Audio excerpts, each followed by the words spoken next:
La Chine, nation la plus peuplée au monde, abrite une industrie en plein boom, la récolte d'organes humains. Cependant, ces dernières décennies, des rapports ont émergé démontrant que la majorité des organes prélevés ne sont pas issus des condamnés à mort ou de donations, comme le prétendent les autorités chinoises, mais plutôt d'innocents prisonniers de conscience assassinés sur demande. Des enquêteurs à travers le monde continuent de découvrir des éléments montrant la véritable nature et ampleur de ces abus. En juin 2016, 3 enquêteurs indépendants ont publié conjointement un rapport de 680 pages de preuves irréfutables. La Chine est à ma connaissance le seul pays au monde dont le gouvernement gère un programme industriel consistant à tuer des gens pour vendre leurs organes. On a des hôpitaux en pagaille et on a les détails très précisément. On parle ici de grands complexes hospitaliers avec pléthore de chirurgiens et d'équipes de prélèvement d'organes. J'ai été très surpris par l'énormité du chiffre et, comme je l'ai dit, c'est entre 6 et 10 fois plus que ce que les chiffres officiels annoncent. Des audiences ont eu lieu au Congrès américain, au Parlement britannique, au Parlement européen, ainsi qu'au Parlement canadien. La Chambre des représentants US a passé une résolution à l'unanimité condamnant le prélèvement systématique et forcé d'organes imposé par l'État chinois aux prisonniers de conscience non consentants. La Chine qui tue pour des organes, ce titre commence à faire la une des journaux un peu partout dans le monde.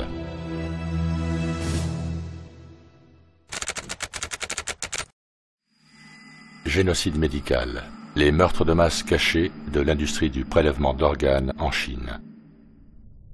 Une enquête de 10 ans.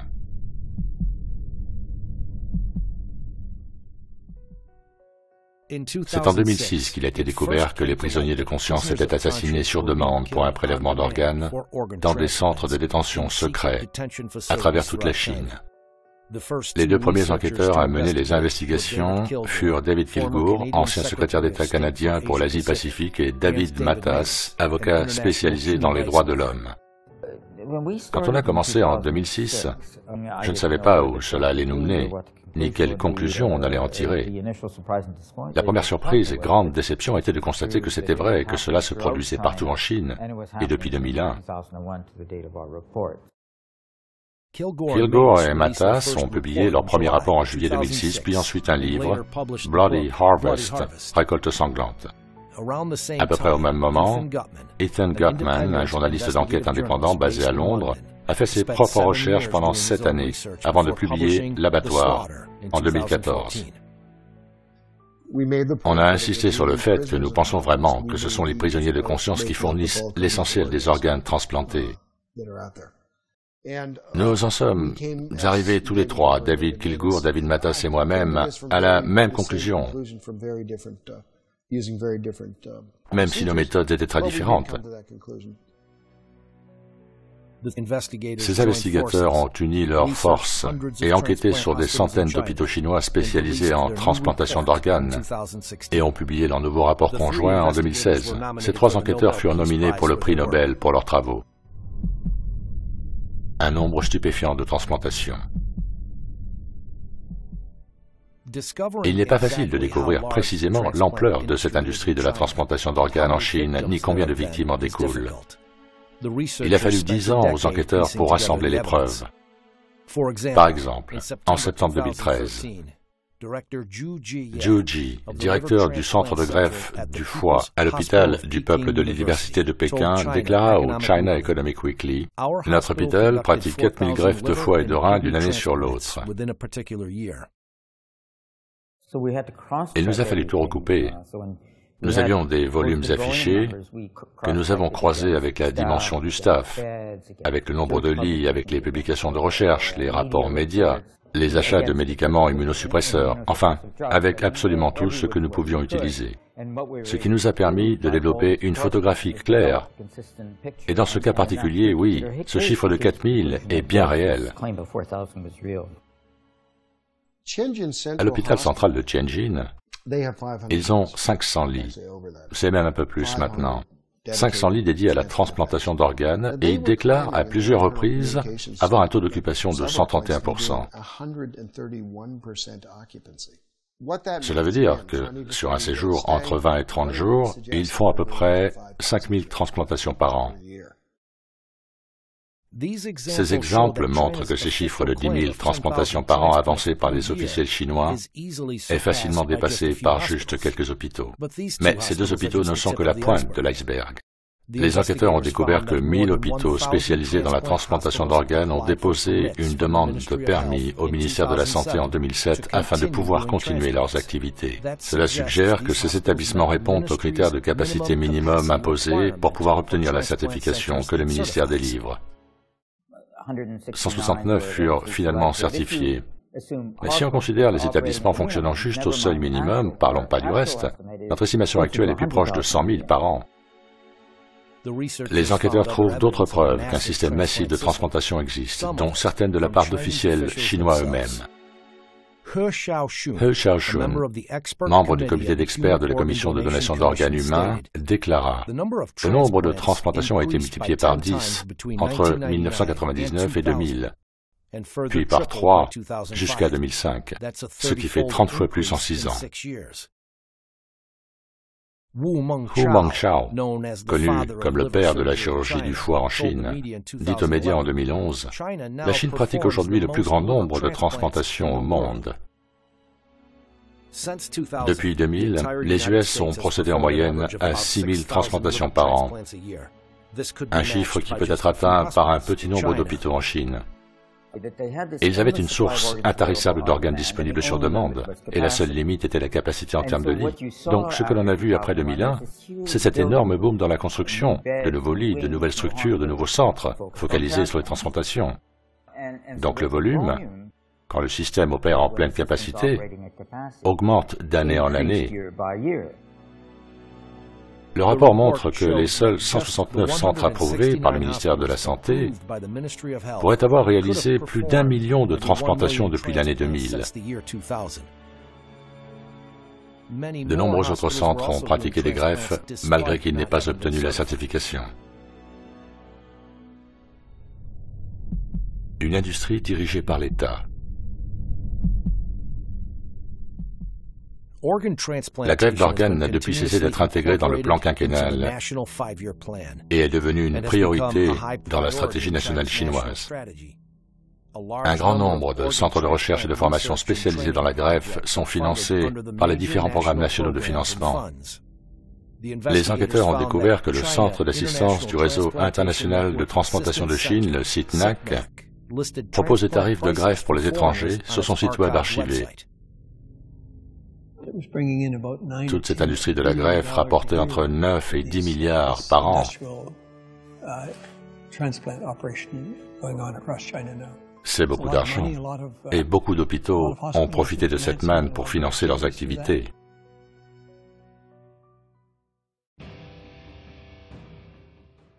Et cette industrie est très surveillée par les leaders politiques, donc ils sont parfaitement au courant.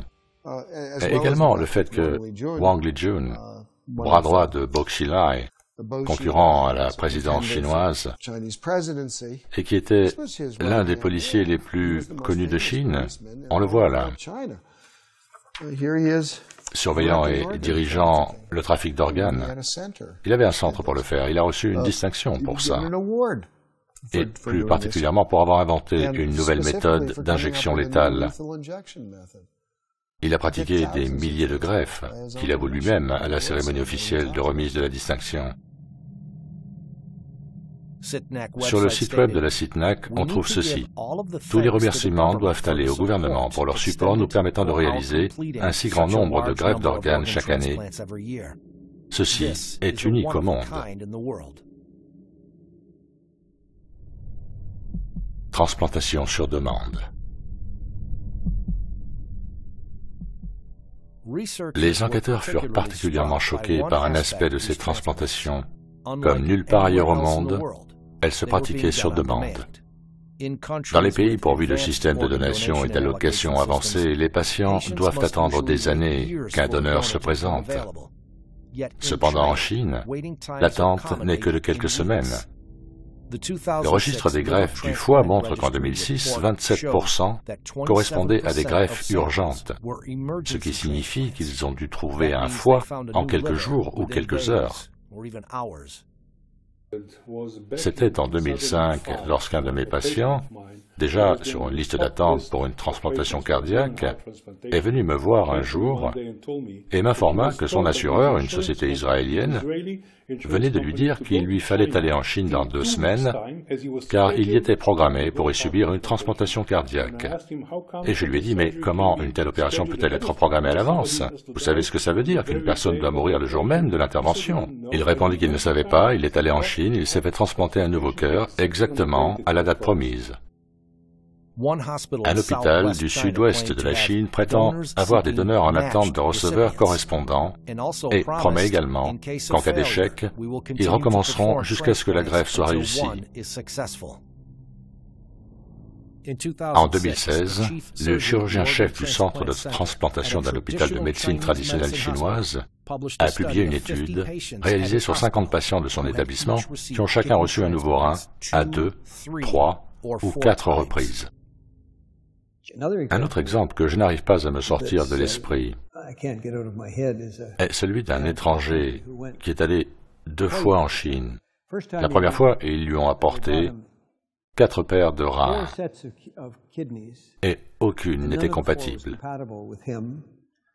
2 ou 3 mois plus tard, il y retourna et on lui proposa à nouveau 4 paires de reins, jusqu'à ce que finalement le 8e rein donne satisfaction. Il allait bien. Mais 8 humains ont dû mourir pour ceci. Dans le nord-est de la Chine, déclare le site NAC sur son site, la Chine pratique les greffes rénales à partir de reins provenant de sources vivantes, ce qui n'a rien à voir avec les greffes rénales dont les reins proviennent de cadavres, comme cela se fait au Japon. Parce qu'ils ont une réserve de donneurs vivants en attente de correspondance, un peu comme dans un restaurant où vous allez choisir votre homard et vous dites « celui-ci et le homard est exécuté ». C'est un crime contre l'humanité. Les victimes.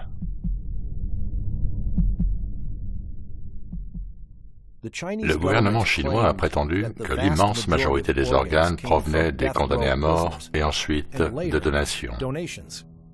Cependant, des organisations internationales ont estimé le nombre d'exécutions de condamnés à mort à juste quelques milliers chaque année depuis l'année 2000 et en baisse. La tradition chinoise exige que le corps reste entier après la mort. Il n'existait pas de système de donation d'organes en Chine avant 2010. Même aujourd'hui, il y en a peu. Par conséquent, ces 2 sources combinées ne représentent qu'une infime fraction de toutes les greffes d'organes effectuées en Chine. La Chine commença à pratiquer la transplantation d'organes à petite échelle, prélevés sur des condamnés à mort exécutés dans les années 70. Les années suivantes, le prélèvement d'organes chez les prisonniers objecteurs de conscience s'enclencha. En 1999, la répression sur Falun Gong débuta, qui, en termes d'échelle, est l'une des plus vastes entreprises par le Parti communiste chinois depuis la révolution culturelle. Et en 2001, se produit l'explosion de cette activité de transplantation d'organes humains, et on constate une continuité dans les chiffres sur la durée. Le Falun Gong est une sorte de mouvement de renouveau du bouddhisme, sans église, sans temple, mais avec un socle de croyances communes. Ces croyances partagées tournent autour du développement personnel basé sur la sincérité, la compassion et la tolérance. À la fin des années 90, le gouvernement chinois estimait à plus de 70 millions le nombre de pratiquants du Falun Gong. Jiang Zemin, numéro 1 du Parti communiste à l'époque, vit la popularité du Falun Gong et le renouveau des valeurs traditionnelles comme une menace pour son pouvoir et lança une violente campagne visant à l'éradiquer en juillet 1999. Des centaines de milliers de pratiquants du Falun Gong provenant de toute la Chine affluèrent à Pékin afin de plaider leur cause auprès du gouvernement pour n'être qu'arrêtés et torturés. Nombre d'entre eux ont refusé de dévoiler leur identité pour protéger leurs familles et leurs amis, constituant ainsi une large population d'anonymes maintenus captifs par le gouvernement. D'autres pratiquants furent embarqués à travers toute la Chine, et c'est à partir de là que de très nombreux pratiquants disparurent sans laisser de traces. Une nouvelle forme de génocide. La ligne officielle du parti, concernant la répression du Falun Gong, est de ruiner leur réputation, leurs finances et les détruire physiquement. Donc, la diffamation va détruire leur réputation et les transplantations d'organes vont les détruire physiquement. Il y a les examens physiques, les prises de sang, les examens d'organes, qui n'ont aucune autre explication qu'une recherche de correspondance en vue d'une greffe. C'était vous convertir ou mourir. Dénoncer vos amis ou mourir, un génocide géré par l'État. Nous ne pouvions imaginer, après l'Holocauste, voir ce genre de corruption médicale réapparaître.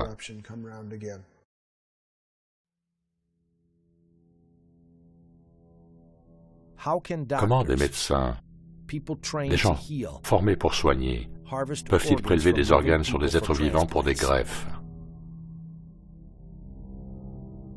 Enver Tohti est un chirurgien issu de la minorité ouïghour qui a été élevé et éduqué en Chine et qui vit actuellement à Londres. On lui demanda d'extraire les organes d'un prisonnier vivant en 1995. Et il vous empêche de penser par vous-même. Votre corps agit comme un robot et réalise les tâches pour lesquelles il a été programmé. Donc, n'importe qui se définissant comme non communiste ou non adhérent au Parti communiste sera traité comme un ennemi de l'État et par conséquent ne sera même pas considéré comme un être humain et sera soumis à n'importe quel genre de punition disponible. Ils vous font véritablement croire que ce que vous faites est pour la bonne cause. C'est un peu plus tard que j'ai réalisé que j'avais raccourci la vie de cet homme, ce qui équivaut à être un meurtrier, car je l'ai tué. Cela me hante. Il fallait que je parle pour évacuer tout ce que j'ai sur le cœur et soulager un peu ma souffrance.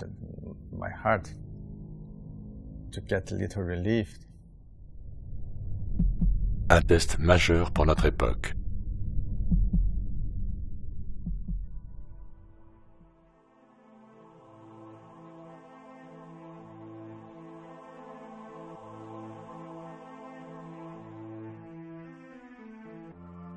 En février 2017, Freedom House, une organisation de défense des droits de l'homme, a publié son propre rapport sur la religion en Chine. Il y est noté qu'une analyse des informations disponibles sur les transplantations d'organes fait ressortir des preuves crédibles suggérant qu'à partir du début des années 2000, les prisonniers de Falun Gong furent assassinés à grande échelle pour leurs organes.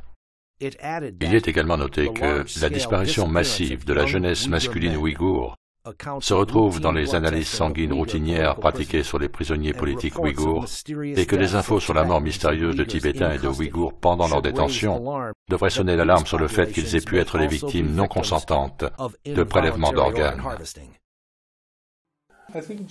Je pense que la première chose, par rapport au fait d'y croire ou pas, est de regarder les faits. Les faits sont là, les écrits sont là, la recherche est faite, il faut la lire. Une fois que vous l'avez lue, je suis sûr que vous ne pouvez plus ne pas y croire. Et nous devons, nous les médecins, nous rassembler pour arrêter ceci immédiatement.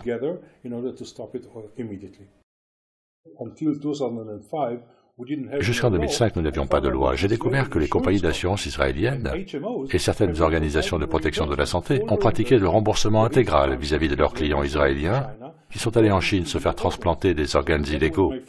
Donc moi et mes amis, nous nous sommes réunis au Parlement, la Knesset, et en 2008, le Parlement israélien a validé la loi sur la transplantation d'organes qui interdit le remboursement de toute greffe d'organes obtenue de manière illégale n'importe où dans le monde.